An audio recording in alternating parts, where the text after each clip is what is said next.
어, 행정법 강의 이거는 너무 뭐랄까 딱딱해요. 사실은 뭐야 EBS 방송 같은 거 들어보면은 실제로 들어가는 내용은 한 15분, 공부하는 내용은 15분도 안 돼. 근데 막 그 음악 들어가고 막 별거 다 들어가면서 믹스를 해놨어. 그래서 사실은 시간이 없는 사람들은 그거 공부하기 좀 힘들 거야. 노는 사람들이나 듣는 거지. 근데 그게 좀 정말 딱딱한데 행정법도 이렇게 노래가 들어간다면은 뭐 옛날 옛적에 기속행위 있었어요. 그러니까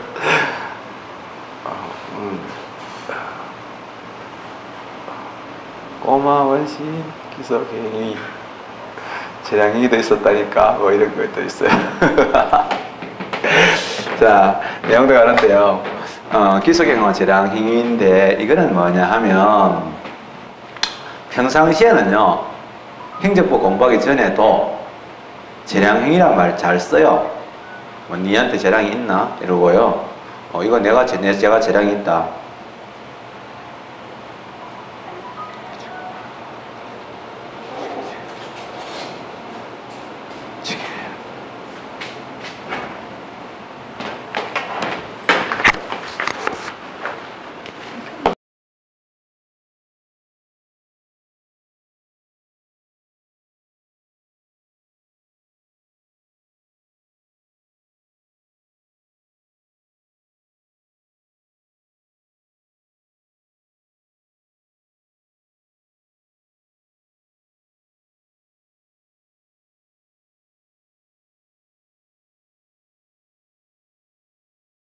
회사 같은 아무 상관없는 분들도 나한테 재량이 있다 없다 이런 말씀을 하거든요. 근데 그 말이 대부분 정확해요. 의미가 정확한데 행정법의 세계에 들어오게 되면 이제 뭐냐 재량이 뭔지 이야기해 볼래 하면은 막 갑자기 막 머리가 꼬여요. 왜 그러냐면 나중에 들어가게 되면 이제 재량에 대한 논의 배경, 개념, 구별, 필요성, 기준 이렇게 할 때 기준 들어가게 되면 기준에 관한 학설이 있어요. 뭐 효과 재량설, 요건 재량설 같은 이런 학설들이 있는데 그런 학설들은 이제 공부하고 그 과정에서 또 뭐냐 판단 여지다, 불확정 개념이다 이런 학설들이 막 머리에 들어가기 시작합니다. 그러면 이제 스텝이 꼬여버리는 거예요. 갑자기 이때까지 멀쩡하게 잘 알고 있던 정확하게 이해를 하고 있던 그런 재량에 대한 개념을 갑자기 있잖아요. 그냥 정색을 하면서 잘 모르겠어요. 그냥 재량이 하면은 뭐라고 말하면서 어려운 거, 뭐 이럴 때는 이런 것 같은 건데 또 저럴 때는 저런 것 같기도 하고 뭐 이런 것 같지 해가지고 시험 지문 나왔을 때 그런 것 같아요 하면 틀렸다 이러고 또 그래서 그럼 이런 것 같이 해서 그거 아니에요 라면 아니다 이렇다 뭐 이렇게 왔다 갔다 해가지고 이건 뭐 정말 좀 조심스럽고 혼란스러운 거다고 그렇게 이해를 하는 경우가 있어요. 처음 공부할 때는. 근데 이거는 정말로 처음에 생각하신 그대로 우리가 늘 쓰시는 그대로 그냥 그 뜻이 그대로예요. 재량힘이에요. 그냥 재량이란 말은 내게 그 판단하는 분에게 또는 결정을 내리는 분에게 여러 가지 대안 중에서 방법 중에서 하나를 선택할 수 있는 그런 선택의 여지. 물론 그런 선택은 결정을 하고 안 하고도 하나의 또 선택이기도 하니까 결정에 어떤 선택할 수 있는 경우의 수가 있다는 것 뿐이에요. 그런데 이거 그래도 행정부학적으로 정확하게 뭐 그냥 이렇게 대충 의미는 안 좋아하니까 정확한 의미를 한번 얘기해 봐 달라 이거죠. 좋아요. 그래서 오늘 이제 기속행위와 재량행위를 들어가는데 우리 기속행위와 재량행위가 어디냐면은 2편 3장의 4절에 들어갑니다. 그 말은 뭐냐면 기속행위다 재량행위다 들어갔을 때 그 자체에 대한 분류나 구체적인 내용도 중요하지만 제일 중요한 근본이 있어요. 근본이 뭐냐면 행정행위라는 겁니다. 그러니까 우리 시험 문제에서 특히 1번 지문에 많이 나와요. 왜냐하면 투수들이 상황이 예민할 때 초구에 이제 사실은 승부를 걸 때가 있거든요. 1번은 사실은 그 출제자 입장에서는 출제가 투수거든요. 우리는 타자로서 쳐야 되는데 투수가 공을 던졌을 때 초구에 승부를 걸 때가 많아요. 그러니까 사실은 뭐냐, 뭐 주로 가장 많은 이야기 중에 하나가 재량행위에 대해 재량행위는 뭐 예를 들면 행정소송의 대상이 될 수 있느냐 하는 이런 문제 나오거든요. 그거 당연히 되는 거죠. 왜? 행정행위니까. 행정행위라는 것이 본래 권력적인 공법행위로서 원래 열기주의, 독일의 열기주의 시대 때에도 학자들이 이거는 성질상 행정소송 돼야 되지 않느냐 했던 거고요. 또 잘 알겠지만 지금의 21세기의 우리나라의 경우에는 행정소송법에서 행정에는 당연하고 행정행위의 성질에 못 미치더라도 권력적인 사실행위도 소송의 처우 대상으로 인정하는 그런 시대 아닙니까? 그죠? 그러니까 일단 한 지문 너무 막 헷갈릴 거 없어요. 선생님 이거 막 헷갈려 죽겠어요. 이런 사람들이 있는데 전혀 아니고 재량행위는 행정행위니까 행정소송의 대상이 되죠. 되는데 다만 일정한 재량의 범위 안에서 법이 허용해준 범위 안에서 어떤 처분을 내렸을 때 법원이 그걸 취소할 수는 없죠. 법에서 네가 예를 들면 500만 원 이하의 과징금을 부과할 수 있다 이랬는데 이 사람이 300만 원 부과했어요. 그러면 뭐 법원이 봤을 때 350만 원이 더 적정한데 네가 그렇지 않았다 이렇게 할 수는 없는 거잖아요. 그러니까 그걸 취소해라 이렇게 할 수는 없는 거예요. 그러니까 그 재량의 테두리 안에서 행사되었을 때는 법원이 그 내용을 취소할 수 없다는 것 뿐입니다. 물론 우리가 어떤 행정작용이 있는데 그거 작용을 법원이 취소한다는 그 이야기 자체는 통제, 즉 사법적인 통제라 그러고 사법적인 통제를 또 거꾸로 사법심사라고도 표현하고 사법심사를 또 다른 말로는 행정소송이라고 할 때가 있어가지고 그런 의미가 너무 축약되다 보니까 때로는 범위 안에 있을 때는 행정소송이 대상이 안 된다 뭐 그런 말은 가능하겠죠. 그러나 그렇게 이야기하는 게 아니라 재량행위 자체가 행정소송이 대상이 가능하냐 이 문제는 별개의 문제죠. 당연히 행정소송이 가능하다 이런 얘기죠. 자, 어쨌든 간에 재량행위에 대한 이야기를 조금 더 해보겠습니다. 자, 한번 보면요. 논의의 배경, 개념, 구별, 필요성 뭐 이렇게 쭉쭉쭉쭉 진도 나가도 좋겠지만 이왕이면은 이 강의는 좀 그렇죠.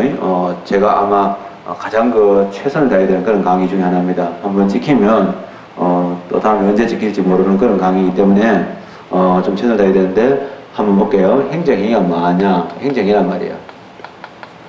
재량행위든 기소행위든 행정행위입니다. 당연히 법적 근거 필요합니다. 2011년도에 대구지방직교행직에서 법적 근거 필요 없는 것처럼 다 출제가 된 적이 있어요. 그 선생에 믿습니다. 왜냐하면 재량행위는 행정행위이기 때문에 권력적인 행위이기 때문에 당연히 있는 거고 그 재량이 어디서 왔어요? 법의 해석에서 나온 거예요. 법 조문의 해석에서 요건이나 효과에서 법 조문의 해석을 통해서 나오는 거지 요건 재량서이든 효과 재량서이든 간에 그 문제는 틀린 겁니다. 다만 그 선생의 좀 공부하는 과정이 좀 잘못되었던 거고 선생이 좀 시원찮은 거죠. 다만 이런 건 있습니다. 좋게 말해서 예를 들면 세부적인 기준이 없었다. 그런 세부적인 규정이라는 뜻이라면 맞지만 그렇게 법적 근거 이런 식으로 출제해서는 안 되었겠죠. 자, 행정이니까 당연히 권력적 공포행위입니다. 근데 행정이라는 것을 알고 보면 뭐에 하나냐면 법 집행에 하나입니다. 자, 우리 오늘 법 집행이라는 말 한번 다시 한번 돌아보도록 하죠. 이 법 집행이라는 말은요, 우리가 법을 집행한다는 말은 여러분들은 자, 기초를 제대로 익혀서 지금 공부하고 있는 겁니다. 단순하게 결과만 가지고 있는 게 아니에요. 그게 먼저 뭐냐면은 법이 먼저 있어요. 법령, 법이 있어요. 이게 대전제입니다. 자, 물론 거시적으로는 법도 변하겠지만 미시적으로는 어떤 한 순간에 있어서는 또는 어떤 한 사안에 있어서는 한 시점에 있어서는 법을 바꿀 수가 없는 거예요. 우리 법을 내가 바꿀 수가 없는 거예요. 그리고 이제 그 다음에 우리가 내가 만약에 어떤 특정한 시간에 특정한 도로에서 자동차를 특정하게 운행을 했는데 그 상황이 신호등하고 등등의 상황이 있겠죠. 그런 상황을 우리가 뭐냐면 구체적 사실이라고 합니다. 이거 알아둬야 돼요. 자, 이런 연습이 되면 나중에 소송 갔을 때 사실심이다 또는 동일한 사실관계 이런 말들이 좀 이해가 빨리 오는 거고요. 갑자기 이런 이야기에 대한 기초가 없다가 소송 가서 갑자기 이렇게 얘기하면은 잘 안 맞죠. 자, 이거는 소전제입니다. 그럼 이런 대전제에다가 이제 소전제를 갖다 대보는 거예요. 과연 이 소전제가 대전제에 포함될 수 있는 그런 개념에 들어가느냐 하는 건데, 요 갖다 대보는 것을 논리적으로 뭐라고 합니까? 논리학적으로 포섭이라고 합니다. 근데 이때 이런 법인데, 이런 법의 개념 안에 이 구체적 사실이 들어가는 할 때, 법의 개념은 사람마다 다르잖아요. 그러면 이런 법의 의미를 명확하게 할 필요가 있습니다. 왜냐하면 사람마다 법 해석에 대한 태도가 다 다르니까요. 그죠? 그게 아니라 법 해석에 대한 태도가 다르니까 이걸 보고 뭐냐? 그 의미를 명백히 하는 작업을 법 해석이라고 그러고, 그럼 명백히 하는 작업을 가르치는 학문을 법 해석학이라고 그러고, 우리가 공부하는 내용의 대부분은, 즉 중심은 법 해석학이 중심입니다. 즉 행정법학이라고 하지만은 그거는 법 해석학이 중심에 있고, 물론 간간히 비교법학도 있고, 법철학도 들어갈 수 있고, 법사회학도 들어갈 수 있고, 법정책학도 들어가지만은 그건 보조적인 학문으로서 이고 있습니다. 현재 보조적인 수단으로서. 그러면 어떤 사람이 만약에 예를 들면 아파트에 대한 하자의 보수를 게을리했습니다. 그래서 주민들이 원성을 사고 있습니다. 자, 그랬을 때 이제 주택건설 촉진법 시행령을 비춰보니까 대전제가 있는데 이런 경우에는 6개월 내에 영업 정지에 처할 수 있다 하는 이런 해석이 나올 수가 있는 거죠. 그러면 이 사안은 6개월 내에 영업 정지에 처할 수 있는 사안이다 라는 결론이 나오겠죠. 자, 그랬을 때 3개월에 영업 정지에 처한다, 이게 만약 결론이에요. 그래서 바로 처분입니다. 그래서 이러한 처분인데, 이거는 이런 결론이죠. 그래서 이러한 포섭 안에 대해서 이제 이렇게 가는 이 모든 과정을 우리는 뭐냐? 법의 집행이라고 표현하는 거예요. 그래서 어떤 구체적인 사실을 발견하고, 거기서 법을 해석해가지고 적용해서, 그래서 이제 사실은 이때냐? 이것을 보고 이제 뭐냐? 포섭 단계를 우리가 법 적용이라고 표현합니다. 법을 적용해서 하는 과정인데, 자, 이런 법을 적용해서 이제 처분을 내리는, 결론을 내리는 과정에서 두 가지가 있습니다. 법의 내용이, 자, 이러이러한 행위를 한 자에 대해서는 허가를 취소한다, 이렇게 나옵니다. 다른 말이 이치 없어요. 그러면 그러한 행위에 해당한다고, 구체적 사실에 해당한다고 확정되어지면 허가를 취소하는 외에는 다른 방법이 없죠. 즉 선택의 가능성이 없습니다. 또는 선택의 경우의 수가 한 개밖에 없는 경우죠. 자, 이런 경우를 이런 뭐냐? 기소행위라 그러고, 자, 그런 경우에 해당되더라도 그 사안의 종류는, 또는 우리가 만약에 하자의 보수를 게을리했다, 그러면 하자의 정도도 다를 것이고, 게을리한 기간도 다를 것이고, 또는 하자의 정도나 위험성이나 어떤 것이 생활에 미치는 불편한 정도가 다 다를 건데, 문제는 그런 모든 경우의 수를 입법자가 다 만들 수가 없는 겁니다. 그러니까 이 경우에는 뭐냐? 현장에 있는 누구보다도 그 사실을 잘 알 수 있고 판단이 가능한 공무원에게 현명한 판단을 내리도록 그런 기회를 주는 거죠. 그게 바로 뭐냐? 선택의 가능성을 주는 건데, 이걸 이제 사실은 그래서 주는 것을 우리가 재량이라고 합니다. 그럼 이런 재량에 대한 논의는요, 어떻게 됐냐면, 과거에는요, 재량을 인정할 거냐 말 거냐에 대해서 초점을 뒀습니다. 즉, 이러한 재량의, 과연 이러한 재량을 인정할 거냐 말 거냐는 인정 여부에 초점을 뒀습니다. 인정할까 말까에 초점을 둔 거예요. 재량의 인정 여부에 초점을 뒀죠. 그래서 재량을 인정할까 말까 이게 둔 거예요. 그래서 과거에는 뭐냐면 논의가 재량이 인정된 행위를 재량행위라고 그러고요. 그죠? 이런 것대로. 재량이 없는 행위를 뭐냐? 기속이라고 그래요. 그래서 기속이라는 것은 어떤 성질을 표현한 게 아니고 그냥 재량이 없다는 말을 기속이라고 표현한 거예요. 그래서 우리가 앞에서 배웠는 거 한번 연습해봐요. 우리가 공권 공부할 때 재량이 0으로 수축했다는 말은 재량이 없어졌다? 그게 바로 뭡니까? 기속이 되었다는 뜻입니다. 뭐 찌그레기 좀 남아있어서 뭐 기속이라고 하기엔 좀 그렇고 이건 아니에요. 그냥 바로 재량이 0으로 수축되었다? 재량이 아무것도 없다? 그럼 기속이라고 표현하는 겁니다. 공기가 아무것도 없다? 진공이라고 표현한 거 똑같습니다. 그래서 그런 내용이 나오죠. 그래서 재량행위와 기속행위 이렇게 나누어져 있고요.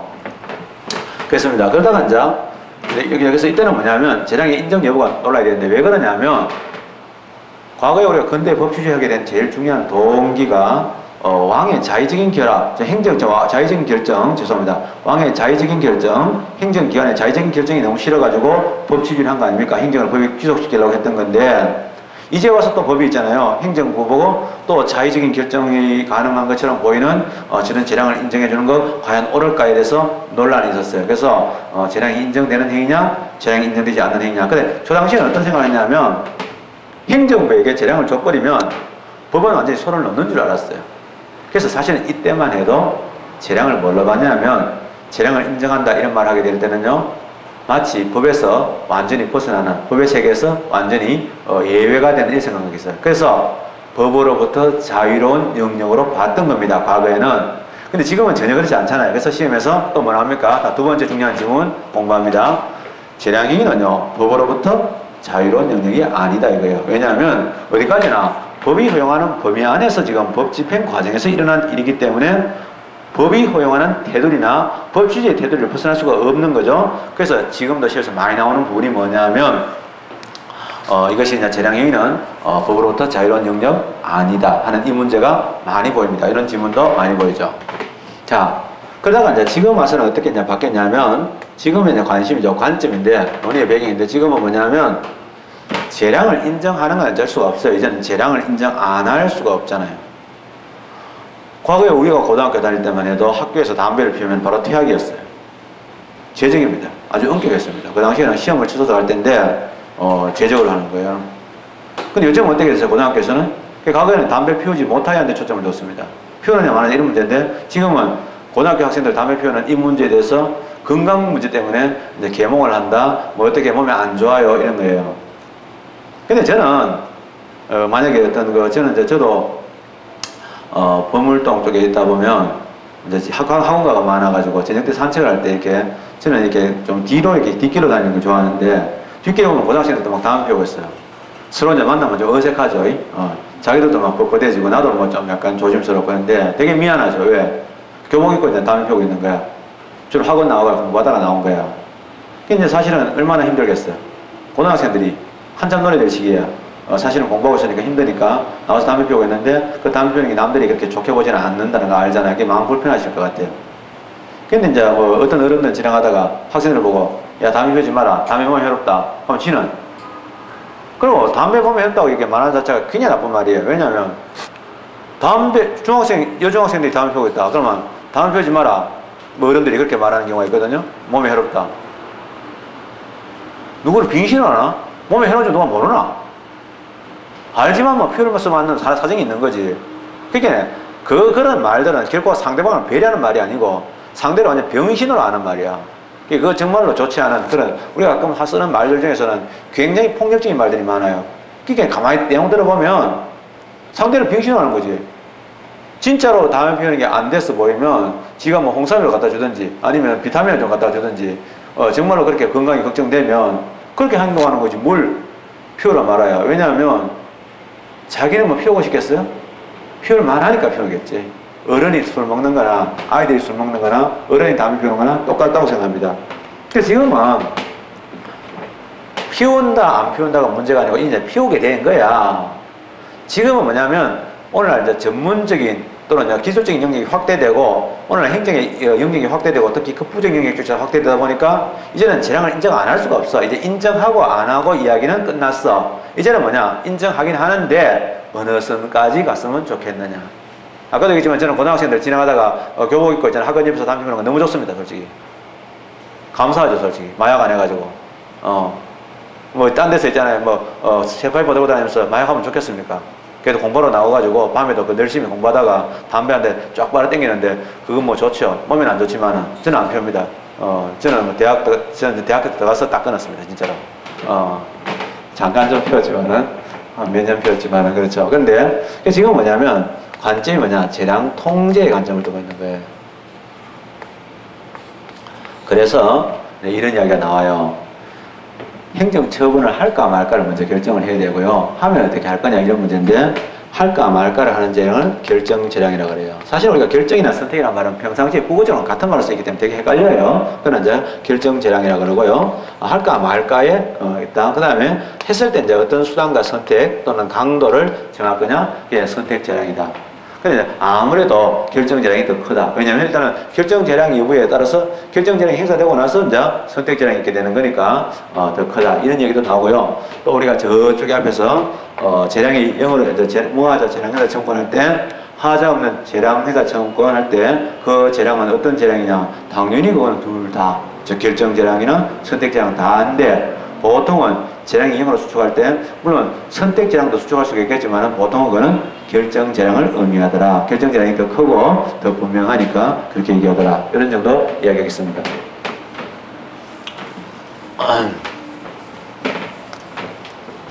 곧 있으면 이제 바로 시험에 있는 분이 계시는데 그분들이 수업을 하고 있는데 그 시험 쳤을 때 제가 했는 내용을 딱 강의를 열어봤을 때 20개 문제 나올 거 아니에요? 딱 열어봤을 때 100% 다 들어가 있어야 되죠. 그래서 퍼펙트하다. 이런 말을 들을 수 있는 거죠. 사람이 할 수 있는 최선의 강의를 다 해보려고 노력하고 있습니다. 두 번째가 뭐냐면 개념인데요. 기속행위와 재량행위가 뭐냐? 이미 다 이야기했어요. 자, 행정행위인데 개념 들어갑니다. 기속행위 가 있고 재량행위가 있어요.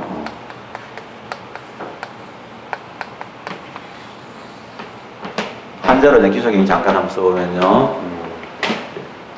자, 옛날에 한자권에 있을 때 한자로 다 쓴 거잖아요. 그래서 이제 쓴 건데 기속행위라는 것은요 말이 이렇게 있어요. 이 말이 뭐냐? 행정권이에요. 옛날에는 왕이 자기 마음대로 지 마음대로 벌쩍벌쩍 다니면서 했는데 이 말이라는 게 되게 무섭습니다. 말 보면 지나가다 보면 상당히 말이 높잖아요. 그래서 이렇게 지나가다 보면 그냥 위압감이 느껴져요. 만약에 그게 막 맹렬한 속도로 낯짝을 따져서 한다 다칠 수도 있는 거고 그래요. 옛날에 그 여성운동가가 최초의 여성운동가가 1800년대 운동할 때 여성에게도 참정권 인정해달라.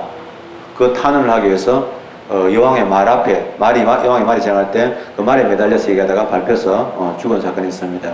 안타까운 사건이 있는데 그 말이라는 게 되게 무섭단 말이에요. 행정권이 이렇게 말이에요. 지 마음대로 천방지축으로 자의적으로 행사되는데 법치주의가 되면서 뭐냐? 법으로 이 법의 거물로 이 거물이잖아요. 거물로 이 말을 뒤집어 씌운 다음에 다시 뭐냐? 가죽으로 꽁꽁 묶는 거예요. 그죠? 그래서 이게 뭐냐? 이걸 보고 기라 그래요. 기속이라 할 때. 꼼짝 못한다. 그 다음에 또 뭐냐? 꼼짝 못하게 해서 또 뭐냐? 묶는다. 이제 묶어서 속자. 그래서 꼼짝 못하게 묶는다. 여기는 이 딱 정해져 있잖아요. 그래서 사실은 기속행위는요 한마디로 예를 들면은 이러한 선택의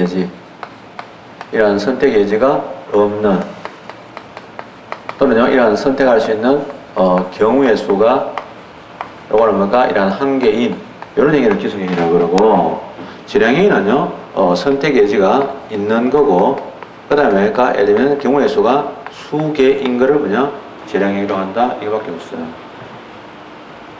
근데 이게 뭐냐 어디서 나왔습니까? 법에서 준 거지. 법에서 이 경우는 만약에 허가증을 대여한 자는 허가를 취소한다. 만약에 이렇게 규정이 됐으면 당연히 그 허가는요 그건 취소 외에는 다른 방법이 없어요. 그러면 행정부는 친구가 와서 좀 봐도 이렇게 했을 때도 법상으로는 이건 빼도 박도 못한다. 이건 내가 어떻게 해줄 수 있는 자안이 아니다. 이런 이야기를 하는 거예요. 앞으로 여러분들 많은 청탁을 받을 건데 이거는 빼도 박도 못합니다. 이런 거예요. 재량행위가 있습니다. 이러한 재량행위 있는데 그래서 여러분들 경찰 같은 데 가서 더 어설프게 진술하는 거 아닙니다. 중요한 의심을 받을 때는요 내가 아무리 잘했더라도 억울하더라도 하지 말고 일단 진술 안 하고 나중에 변호사 논한 다음에 진술을 해야 됩니다. 아니 왜냐하면 진술과 조서가 딱 남게 되면요 이거는 검사라도 잘 못 바꿔줍니다. 아주 그건 정말로 정치적으로 청와대가 개입돼 가지고 이렇게 되는 거 옛날에 그런 나쁜 시절에 그런 거라면 몰라도 웬만해서는 못 뒤집습니다. 내가 친구가 검사라도 담당 검사라도 뒤집기가 더럽습니다. 뒤집으려고 하면 참 일이 더러워집니다. 그러니까 지가 괜히 빙신을 지하면은 근데 보통 지장적 하는데 읽어보고 지장적 하는데 읽어봤을 때 자기가 안 맞으면 지장 안 찍으면 되는데 지장 찍습니다. 그런 게 제일 바보짓입니다. 그러면 옆에 사람이 도와주고 싶어도 못 도와줍니다. 방법이 없습니다. 자, 이러한 재량행위인데 이러한 재량행위가 있는 거죠. 재량행위인데 이거 재량행위라서 왜 그러면 재량을 인정해 줬나 할 때 법에서 네가 그 어떤 기준에 선택을 할 때는 어떤 기준을 하나 주는 거죠. 다 법에서 내가 기준을 못 정할 테니까 네 나름대로 한번 기준을 정해서 한번 판단을 해봐라 할 때 그 기준 자체가 뭐냐 가치죠. 가치. 이제 그 가치가 어디 있냐 할 때 기준이 법에 있는 경우도 있고 공익에 있는 경우도 있다 이 말이에요. 그게 뭐냐면 이제 공무원 보고 예를 들면은 하자의 보수를 계열했다. 그러면 이제 사실은 이 업체의 사정도 좀 봐줘야 되고죠. 업체도 또 영업 정지됐을 때 오는 그럼 영업 정지되면은 직원들도 막 이렇게 이제 월급도 안 나오게 되고 이렇게 어려운 점이 많이 생기겠어요. 네, 그런 점도 좀 봐줘야 되고 또 뭐냐면 이 하자의 보수에 대한 이 서비스가 또 엄정해야 된다는 또 그 소비자들도 보호를 해야 되고 이런 부분이 있으니까 그 적정한 점을 네가 잘 판단해라 이거죠. 그건 공익이란 말이에요. 그래서 이제 그 기준이 뭐냐에 따라서 달라지는데 어떤 선택이 법에 적합한 선택이냐가 중요한 경우가 있어요. 그걸 우리는 뭐냐면 법의 구속을 받는 재량이라 가지고 기속 재량이라고 그래요. 요거는 이제 서로 다른 말인데, 이거는요, 기속재량의 일명 다른 말은 뭐라고 하냐면, 어떤 선택이, 내가 어떤 선택을 해야지 법에 적합한 행동이 될 수 있을까 하는 데 대한 초점을 두는 거죠. 법에다가 초점을 두고 있는 거예요. 그래서 이걸 보고 뭐냐면, 합법성 재량이라고 합니다.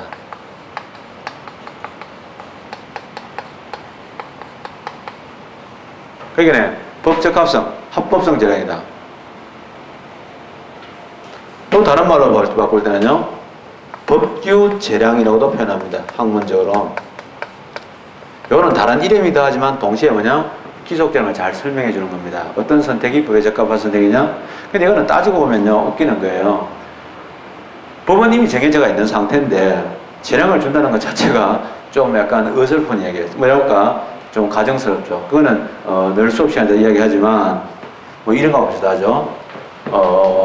오늘은 이제 보통은 뭐 맞벌인데 뭐 집에 오니까 늘 뭐 남편이 늘 밥을 하고 요리하고 이렇게 했어요. 근데 이제 웬일로 오늘 진짜 웬일인지 자기가 요리하겠대. 뭐 어디 뭐 요리책을 보다가 갑자기 뭐 꽂혔는지 뭐 그게 좋아 보였는지 그래서 잘 됐다.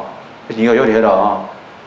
그리고 나는 이제 오랜만에 이제 밀린 뭐 게임이라든지 이런 것들 하고 있는데 부인이 이제 그 요리를 하다가 식용유가 떨어졌네? 뭐 이러는 거예요. 내 덜리라고. 그래서 뭐 떨어졌겠지. 그 생각하고 있었죠. 하지만 내 쪽을 향해서 자기 혼자 깨달은 거잖아요. 아, 식용유가 떨어졌다고 인식한 건데 의사없이 다시 합니다. 식용유가 떨어졌네? 이러는 거야. 못 들은 척했죠, 당연히. 내가 알 필요도 없는 거고 대답할 필요 없잖아요. 이렇게 여자가 있다가 와가지고 누워서 열심히 게임하고 있는 사람한테 옆구리를 발로 툭툭 차면서 식용유가 떨어졌는데 이랬어요. 그래서 그래 왜요? 만약 이렇게 했다. 상상 가능한 일은 아니지만은 그렇다. 목숨 걸고 얘기하는 거죠. 그런데 그렇게 얘기했다면 어떻게 되냐? 여자가 얘가 뭐 더위 먹었나? 뭐 이런 웃음을 지면서 식용유 좀 사오시죠. 이렇게 했을 때 사오실래요? 이랬어요. 선택의 여지를 주는 거 같잖아요. 그래서 저는 싫어요. 이렇게 얘기했다. 그럼 여자가 이 남자가 이 상황을 제대로 모르는구나. 이게 기속재량인지 자율재량인지 구별을 못하는구나 해가지고 의사없이를 명확하게 합니다. 해설해 주죠. 남편 보고 그러죠. 나는 사실 남편은 있잖아요. 늘 요리할 때 보면 식용유 떨어지면 본소리 없이 그냥 가서 사옵니다. 뭐 그건 누구 보고 뭐 사오라 마라 떨어졌네 이런 소리도 안 하는데 여자가 그러니까 그래서 여자가 그러죠. 남자 보고 그러면 남자가 반응하니까 그러면 선택해라 이거야. 선택의 여지를 줍니다. 근데 이제 여자는 이미 결정됐죠. 네가 갔다 오라는 게 이미 결정됐으면 법은 이미 정해져 있는 거야. 정해져 있는 상태에서 자기가 그죠. 그럼 갔다 오는 건 분명해. 네가 맞고 갔다 올래? 그냥 갔다 올래? 이렇게 얘기하잖아요. 이거는 사실은 정해져 있는 거잖아요. 법은 이미 정해진 상태인데 재량을 인정한다? 상당히 뭔가 웃기는 이야기입니다. 그런데 우리나라에서 이게 어떻게 쓰이느냐? 자, 우리나라의 젊은 학자들은요, 독일에 갔다 와가지고 사실은 이제 과거에 재량행위란 말이 사법심사의 대상에서 제외된다는 그런 기능으로 쓰여졌는데 지금에 와서는 그 의미가 적어졌기 때문에 구별 필요성이 없다고 이렇게 주장하는 책들이 되게 많습니다. 여러분들 이 기본서를 읽어보면. 그런데 우리 판례는 어떻게 보냐면 기속재량과 재량행위를 깨알같이 구별하고요. 다시 기속재량과 자율재량을 또 구별합니다. 근데 판례에서 기속재량은 어떻게 쓰냐면 기소재량의 중간점을 기속재량으로 쓰고 있어요. 그 참 재밌거든요. 그래서 이건 뭐지? 이런 생각이 들어요. 그래서 나중에 보면요. 기속이라는 것은 이제 국민의 자유를 생각한다면 기속이 돼야 되고 국민이 여건을 갖춘 사람이 요청을 했을 때 당연히 허가를 내줘야 되는 거잖아요. 그래서 그러면 그런 거고 또 하나가 공익을 생각한다면 재량 쪽으로 가게 되는데 어느 쪽의 비중이 크냐인데 판사들이 생각할 때 이거 아리까리한데 이거 중간점인데 이런 경우가 있어요. 예를 들면 사설묘지가 있거든요. 사설묘지라는 것은 이러한 사설묘지 같은 경우는 말이 사설묘지지 우리가 야우리가 돌아가셨다 그러면 동네 선산에다가 이제 그 묘지를 쓰잖아요. 그게 사설묘지예요. 별거 아니고 어떻습니까? 내 선산에다가 내 땅에다가 내 우리 아버지 묻겠다는데 옛날부터 묻어왔잖아요. 그래서 내 아버지 묻겠다는데 뭐 난리야? 그럼 굉장히 자유의 성질이 커요. 이거 함부로 막으면 뭐 진짜 난리 납니다. 사설묘지가 이런 부분이 하나 있는데 문제는 근데 또 하나 뭐냐? 묘지가 막 쫙 들어서 어떤 문제입니까? 환경의 문제가 그런 거야. 우리 공익학의 환경을 제일 먼저 생각하면 됩니다. 대표적인 거. 우리가 어떤 이론 공부할 때는 또 시험 칠 때는 대표적인 걸 먼저 떠올리는 게 좋습니다. 애매한 거 떠올리지 말고 환경을 생각하면 돼요. 환경상 문제가 오잖아요, 사실은. 그러니까 그게 이제 우리가 판례가 이거는 사설묘지 되는 거예요. 또 하나, 아직 안 배웠는데 광업허가는 뭐냐면 국가가 있잖아요. 광물을 채굴해서 팔아먹을 수 있는 권리를 설정해 준 거야. 이만 권리 발생했어, 이미. 당연히 권리니까 국가에서 요구할 수 있어. 근데 이제 문제는 광업허가를 했었으면은 이 사람이 광업허가를 했으니까 광물을 채굴하잖아요. 그럼 광물 채굴할 때 뭐 어떻게 하든 간에 뭐 네가 들어갔으면 네 파든지 뭐 폭탄을 터뜨리든지 네 맘대로 하라 이게 아니거든요. 갱도가 이제 어떻게 설치되고 갱도 앞으로는 어떻게 물이 어떻게 돼가지고 갱도에서는 오수가 어떻게 어디로 빠지고 그 다음에 여기서 나무는 훼손할 거 아닙니까? 그러면 훼손된 나무는 순차적으로 어떻게 심어서 갱도를 어떻게 옮겨간다 하는 이런 모든 계획이 나와야 돼요. 그게 체광계획이거든요. 그러면 이런 체광계획은 분명히 광업허가를 받은 사람이 채광해야 될 거 아닙니까? 채광하려고 받은 건데 문제는 그 광업허가를 받은 사람이 권리를 생각한다면 기소계획이고 해줘야 되는 거고 환경을 생각한다면 환경 문제가 있단 말이에요. 이 광산에 지나간 자리는 전부 다 환경 피해가 옵니다. 지금 뭐 저쪽에 뭐 정선 같은 데 있잖아요. 뭐 카지노 만들어줬는데 문제는요. 지금도 그 문경이나 정선 같은 거 하면은 폐광들 그대로 방치되어 있는데요. 거기서 굉장한 오수가 나옵니다. 근데 문제가 되는 게 뭐냐면 그 오수가 단순한 오수가 아니에요. 왜냐하면 주로 철광석이기 때문에 전부 다 중금속에 오염된 물들이 내려옵니다. 굉장히 위험합니다. 사실 시골하고 다 좋은 거 아니에요. 그런 문제가 발생하거든요. 그래서 이제 광업허가는 재량이지만은 채광 계획에 대해서 채광 계획에 대한 인가 이런 것들은요 다 기속 재량으로 보는 거예요. 그래서 판례는 그렇게 보는 거예요. 판례는 어정쩡하게 인정을 하는 거죠. 자, 그러나 순수한 의미에서 자, 우리가 법에서는 됐고 법에서는 이 정도 범위를 정해줬으니까 이 법의 범위 안에서 니들이 한번 판단해 볼래 하는 게 뭐냐면 순수한 공익입니다. 공익은 눈에 보입니까? 안 되죠. 자, 미국의 어리석은 놈들이 과거에 뭐 했습니까? 소위 말해서 그 비용 편익 분석 행정에 나오잖아요. 그래서 비용 편익 분석 뭐 예를 들면은 이 정도 예산을 들였을 때는 공익이 어느 정도 되느냐는 것을 계량화시켜 보려고 애를 썼던 그런 어리석은 놈들이 있었는데 미국 놈이니까 가능하겠죠? 근데 이거는요 그냥 재량행위라는 게 있어요. 아무 말도 안 하는데 이것도 재량이니까 이러한 재량인데 이거는요 사실은 자유재량이라고도 표현합니다. 이러한 자유재량 많이 쓰는데요. 보통은 사실은 이쪽은 의미의 재량이 있는 자유재량을 의미합니다. 이 자유재량은요 어떤 것이 이러한 어떤 것이 공익에 적합하냐에서 초점이 공익이 있기 때문에 공익을 재량해라 이거야. 재량이란 말은 우리가 이익을 형량한다 할 때 가봤습니다. 어떤 선택이 더 나은지 적정한 시점이 어딘지를 봐야 되고 공익재량이다. 또는요 이거는 한목적성 재량이다. 행정의 목적이 바로 공익에 추구했으니까 한목적성 재량이다. 이렇게도 얘기하고요. 그러면 이런 공익에 대한 판단은 어때요? 일일이 법의 구속을 안 받죠. 그러니까 행정공무에서는요 편하죠. 컨비니언스 할 때 편합니다. 그래서 편의재량이라고 합니다. 편의점할 때 편의재량. 행정공무는 아무데나 갖다 댈 수 있는 거예요. 공익을 갖다 대면 자기들이 거절할 수 있는 거죠. 이런 얘기를 하더라 이게. 그런데 자 실질적인 이야기를 좀 더 해보겠습니다. 나온 김에 중요한 얘기를 좀 더 할게요. 나온 김에 자 계획은 이제 처음으로 이제 예를 들면 제가 개념을 얘기하면서 하는데 두 가지가 있어요. 하나가 또 뭐냐면 그러면 기속행위다 할 때는 이런 의미가 있어요. 선택의 여지가 있는 거다. 또 이제 선택의 여지가 없다 이렇게 되는데 더 정확하게는요. 실제로적으로는 의미가 있는 거예요. 지금보다는 실질적인 의미가 있는 이야기를 하는 거야. 학문적으로도 그렇고 실무적으로도 그렇고 만약에 어떤 사람이 요건을 갖춘 그게 이제 적법하냐 그걸 보고 적법하냐고 표현하는데 반복된 거죠. 인여적인 표현이지만 요건을 갖춘 적법한 신청이 있을 때 신청 시에 있잖아요. 거부할 수 있는 얘기가 아니라 그래서 사실은 이거는요 공익을 이유로 공익을 내세워가지고 이거 주변의 환경과 안 맞고요 주민들이 반대하시고요 또는 환경에서 좀 피해가 와서요 또는 미관상 안 좋아서 이런 등등의 공익을 이유로인데 공익을 이유로 이거는요 기속행위란 말하면요 거부할 수 없는 걸 얘기합니다. 이게 기속행위예요. 정확하게는 이게 사실 의미가 있는 거예요. 실무적으로 나중에도 이거 시험 문제 풀 때 되게 도움됩니다. 요 파트뿐만 아니라 다른 데서도 도움되는 거예요. 굉장히 중요하거든요. 그럼 재량이는 뭐냐? 공익을 이유로 거부할 수 있는 걸 얘기합니다. 분명히 요건을 갖췄는데 거부할 수 있는 걸 얘기하는 거죠. 그래서 만약에 어떤 사람이 광업 허가를 신청해 왔어요. 그럼 이 사람이 광업 허가를 받을 수 있는 요건을 다 갖췄어요. 근데 문제는 광업 허가가 인해졌다가는 공익의 피해가 많이 옳겠다. 그럼 국가가 거절할 수 있는 거예요. 그러나 기속행위 허가 같은 경우는요, 이 사람이 허가 요건을 갖추었다. 요건을 갖추었을 때는 당연히 국가가 허가를 해줘야 되지 안 됩니다. 요걸 또 다르게 표현하면요, 법령상에 필요한 요건 이외의 사유를 들어서 거부할 수 있다 없다 이렇게 표현할 때도 있습니다. 여러분들 문제 푸시면 선생님이 이 얘기한 이유가 이렇게 쓰이는구나. 이게 사실 실용적인 수업이에요. 또 실제로 제일 중요한 내용이고. 그 다음에 또 하나 더 할게요.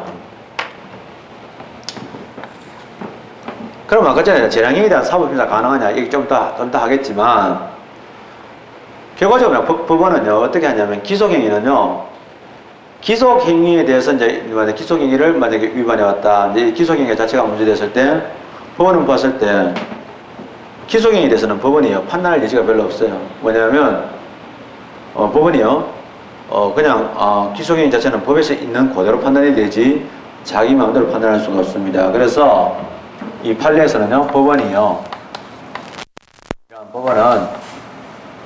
독자적 결정이라는 말을 좀 이해해야 되는데요. 이런 독자적인 결정이라는 말은 어떤 뜻이냐면, 행정청에서 이런 게 낫겠다, 이 정도가 좋겠다 할 때 행정청의 결정과 다른 이 말을 독자적 결정이라고 표현한 거예요. 그러니까 행정청에서 행정청을 씹는 거지, 사실 행정청을 부정하는 거지, 따지고 보면. 그죠? 그런 것들이 안 많겠습니까? 그래서 그런 독자적인 결정을 이런 기소행위는 할 수 있는 겁니다. 그러나 재량행위는요, 행정청에서 재량을 행사해가지고 300만 했는데 법원에서 그 400만 원 또는 200만 원 이렇게 할 수 없어요. 그래서 할 수 없는 걸 얘기합니다.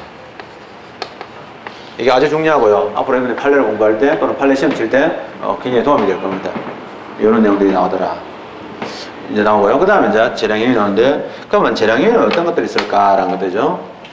재량행위는 굉장히 많은데, 먼저 사례를 좀 더 해보면요, 이 재량행위 경우는 제일 많은 것 중에 하나가 특허는요, 강학상 학문적으로 특허의 대부분은 다 뭐냐, 특허는 판례상 있잖아요. 특허인데 재량이 아니다 한 적은 단 한 번도 없어요. 이 특허는 다고요. 그 다음에 이제 뭐냐면 예외적 승인이 있어요. 사실은 이제 예외적인 허가가 있는데요, 예외적 허가 또는 예외적 승인 다 좋은데요, 예외적 허가라는 것은 뭐냐면 아직 안 배웠는데 나중에 이제 과거에 넓게는 허가에 표현되는 건데, 우리 판례에서는 허가 중에서 공익을 이유로 재량을 인정한 사례가 있어요. 근데 그걸 이제 그러다가 이제 학문적으로 다시 또 구분해가지고 허가가 구별된 개념으로 예외적 승인이라는 게 있는데, 나중에 이거 한번 보도록 합시다. 그 다음에 기속행위 나오죠. 이런 기속행위는 주의해야 될 게, 강학상의 허가, 이론적으로 생각할 때 강학상 이론적으로 허가의 경우는 기속행위가 되겠습니다. 그리고 주의해야 될 거는 국민에게 의무를 부과하는 하명 있죠. 재량행위도 있고 기속행위도 있습니다. 하명 다 아닙니다. 또 뭐냐면 인가 같은 것도 재량행위도 있고 기속행위도 있으니까 요거는요 참고해 주십시오. 예를 들면 우리가 보통 침해적 행위는 나중에 공부할 때 기속행위에 가깝다. 물론 국민의 기본권 보장이라는 취지를 생각하면 그렇게 되겠지만은 늘 그렇지 않아요. 도로 있잖아요. 제적인 처분, 영업허가를 취소한다, 정지한다라든지 과징금 같은 거 분명히 제적인 처분이고 의무를 부과하는 처분이지만 도리어 있잖아요. 재량이 많아요. 그래서 꼭 그거는 오해를 안 하셔야 된다. 그냥 학문적으로 이러면 이럴 가능성이 높다는 것하고는 혼동하지 않아야 된다. 이거죠. 자. 그 다음에 세 번째 얘기로서는 이제 구별 들어가는데, 구별의 필요성 상당한 이야기가 이미 진행됐지만은 좀 더 말씀드릴게요.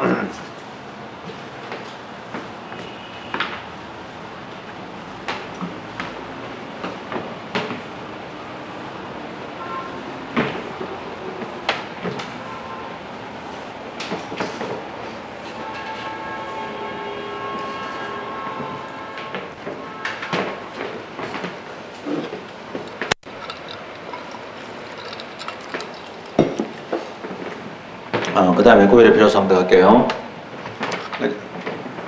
전통적인 이야기인데요. 구별의 필요성 들어가면 구별성이 있는 경우하고 없는 경우 이렇게 나누겠습니다. 객관식을 준비하기 때문에 구별의 필요성을 아는 이유가 시험 문제에서 구별의 필요성에 대한 질문이 나왔을 때 주로 있는 것 없는 것 또는 그 이유를 묻는 경우가 나오죠. 또 경향도 나오는데요. 그럼 있는 경우는 이제인데 원래는 뭐냐면 원래는 기속행위의 경우 만약 허가를 취소해야 된다 했는데 허가를 취소를 안 했어요.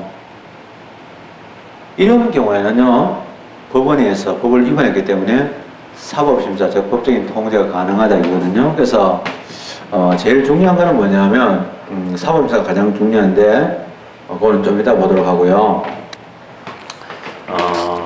그거는 조금 이따가 말씀을 드릴게요. 왜냐하면 조금 뭐라 할까 어려운 이야기거든요. 그래서 그건 좀 이따 얘기하고요. 어쨌든 간에 기속행위를 위반했다. 허가를 취소했는데 제가 취소 안 했다? 그러면 그건 법을 위반하기 때문에 이거는 위반의 효과는 위법이 됩니다. 잠깐만요. 잘못했다. 안 썼네. 기속행위하고요. 재량행위 이렇게 나누어서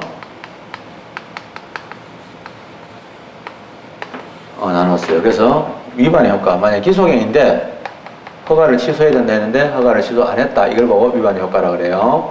그럼 위반의 효과는 이거는 뭐냐면 법을 위반한 거죠. 법적인 기속을 위반했으니까 위법이 되는 거예요. 그러나 이제 재량행위는 단지 부당 법을 위반한 건 아니고 공익 그 기준에 공익상 기준이 위반됐으니까 공익 위반을 뭐냐 부당이라고 표현해요. 사실은 이거는 공익 위반을 얘기하는 겁니다.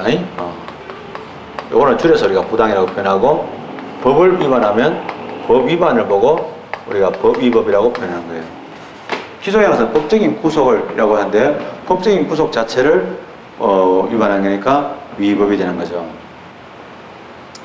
행정소송 사항에 대해서 가능하다 불가능하다 이게 나오는데 조금 이따 말씀드리도록 하고요. 공권의 성립 나올 때 공권 주의죠. 공권은요 기소행위 국민이 이제 기소행위는 요건을 갖춘 사람이 신청했는데 국가가 거절했다.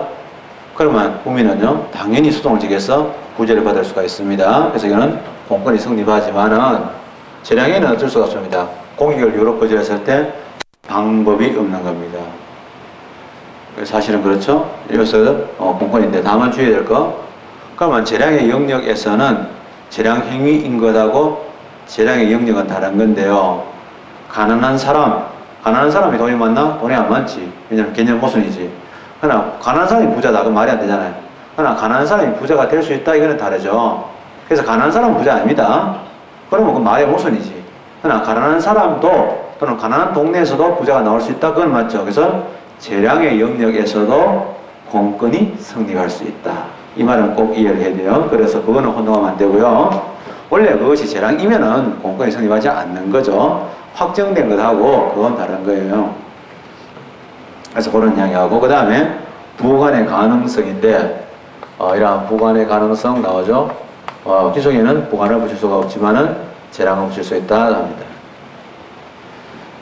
그 다음에 이제 불가변력인데요. 함부로 취소하거나 제한할 수 있느냐 할 때 불가변력. 물론 불가변력은 어느 한계에 초점만 있는 게 아니고 실질적으로는 그 자체가 준사법적이냐 수익적이냐를 따져서 이야기하는 거지만 단지 기속이나 재량이나 그것만 봤을 때는 기속은 꼼짝 못하니까 불가변력이 있는 거고 재량은 없는 거다. 이렇게 말할 수도 있다는 거지 언제나 하는 건 절대 아니에요. 이런 성질이 있다 이거예요.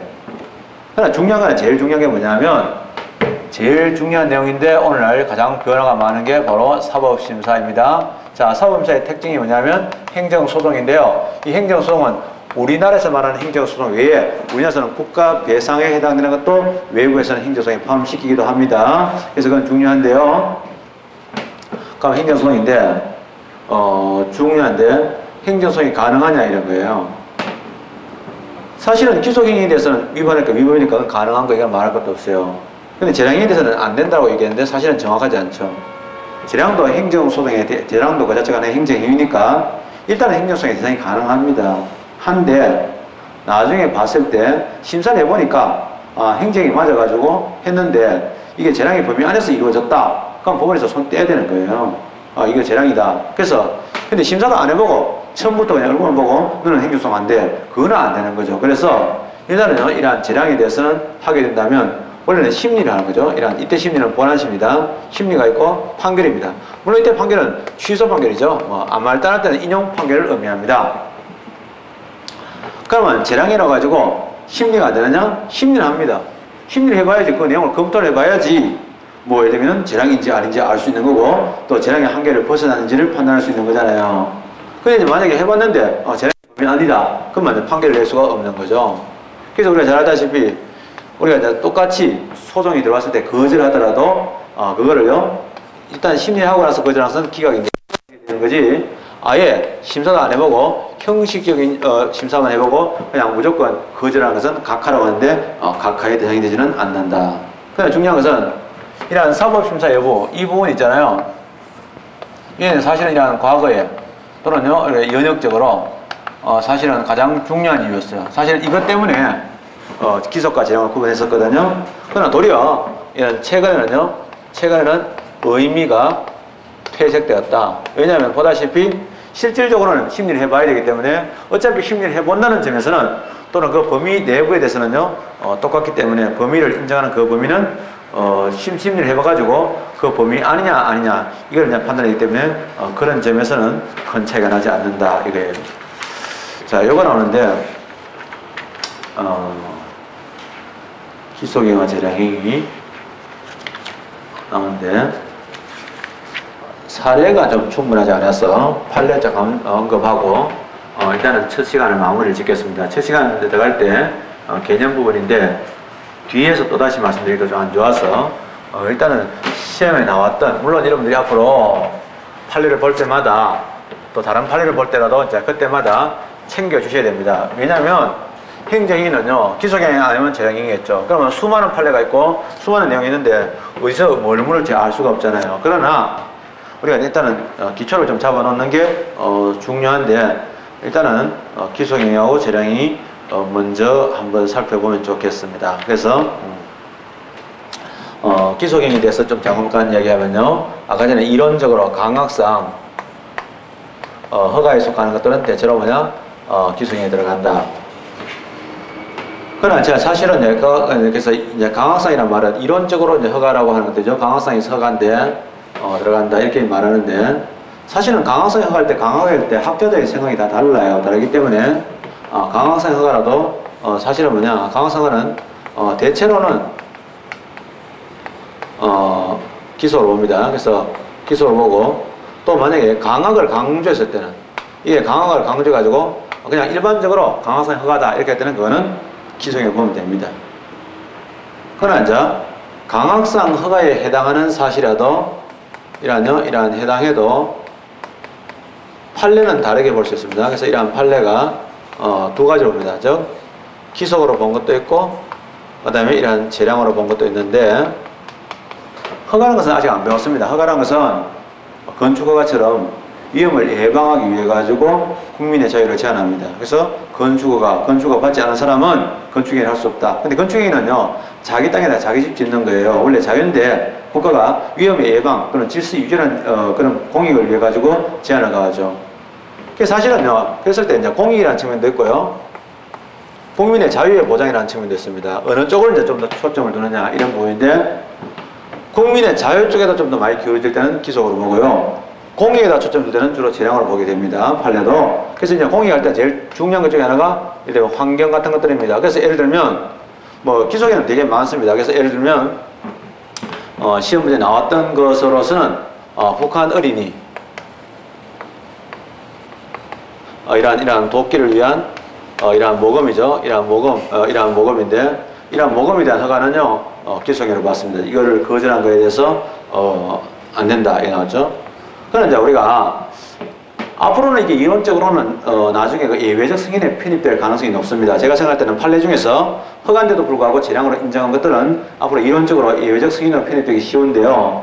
자, 또 정상적인 허가들, 예를 들면 주거지역 내에서 제가 주거지역 내에서 이러한 주택을 건축한 거, 뭐 이거는 뭐 공익 여부를 따질 거 없잖아요. 주거지역을 이미 정해놨는데 뭐 그거는 원래 완전한 자유입니다. 또 뭐 예를 들면은 상업지역 내에서 이러한 상업지역 내에서의 만약 유흥주점 또는 노래방 같은 거, 본래 이런 거 하려고 상업지역 하는 거죠. 유흥지점 이런 허가 이런 것들은요, 이건 당연한 겁니다. 근데 그게 아니라 같은요, 예를 들면은 유흥주점이라도 만약에 학교, 환경, 위생정화구역이죠. 정화 구역 내에서의 유흥주점 이야기 달라지죠. 이거는요, 이런 경우에는 이거 환경에 대한 공익을 생각해야 됩니다. 아이들의 교육 환경에 대한 공익을 생각해 줘야 되는 거죠. 또 만약에 예를 들면 주거지역입니다. 이러한 주거지역 내에서 이러한 주거지역의 내에서의 유흥주점 이것도 생각해 봐야 되는 거죠. 이것은 다 뭐냐면 아닌 거고요. 그 다음에 그거 말고 환경관리 직접적인 훼손은요, 산림훼손. 이제 산림을 잘라낸 거죠. 주로 이제 거기다 아파트 짓기 위해 가지고 산림훼손. 그냥 아파트가 이제 짓게 되면은 산비탈에 아치 아파트 지나는 거 있잖아요. 저거는 좋겠지만은 굉장히 문제 오죠. 나무들이 다 썩어야 되는데 나무들 다 잘라야 됩니다. 산림훼손 허가. 그 다음에 깎아야 되죠. 형질 변경 허가. 이게 됐단 말이에요. 그러면 형질 변경. 이런 거 됐습니다. 산림훼손 할 때 나무를 자른다는 얘기를 여러 가지로 합니다. 뭐 잇목에 대한 벌채 뭐 이런 게도 합니다. 잇목 벌채 또는 굴채란 말도 씁니다. 잇목 벌채 또는 굴채. 국어 사전에 잘 안 나오는 말을 법학에 요번에 있는데 이런 것들이 거기에 들어가더라 이거고요. 그 다음에 재량행위는요, 아까도 말씀드렸다시피 특허의 대부분입니다. 나오는데 278페이지 잠깐 보시면 위에 체감계획은 기속재량이다. 사설묘지 설치가 기속재량으로 보았다. 이거 하나 봐주시고요.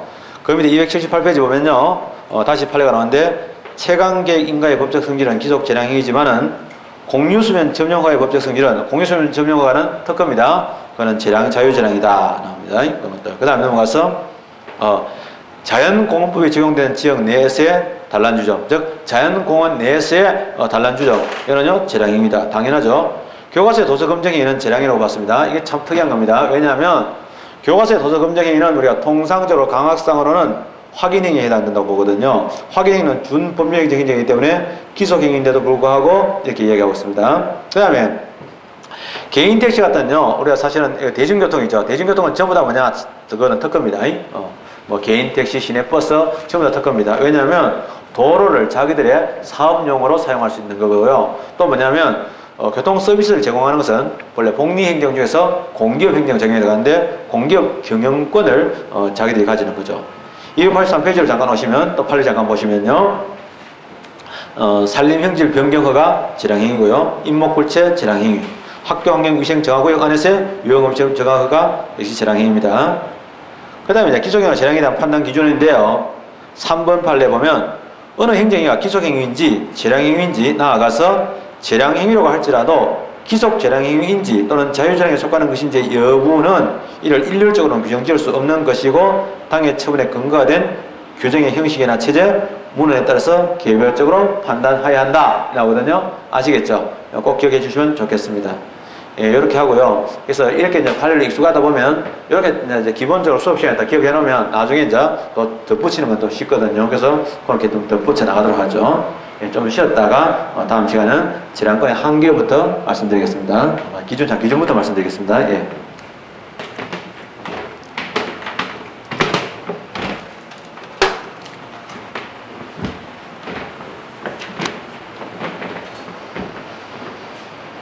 아...